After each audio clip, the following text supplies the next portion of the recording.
Well, when I started to look what I should study, I hadn't the faintest idea what I wanted.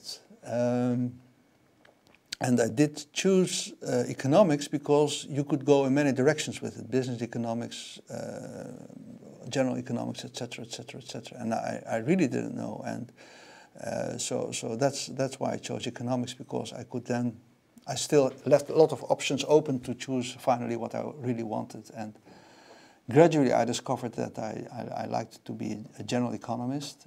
By the way, you should realize that in the 60s, when I did my studies, general economics was about 50% of the student body, because the atmosphere then was quite different than it's nowadays, and business were suspect, etc. So that was quite a different time.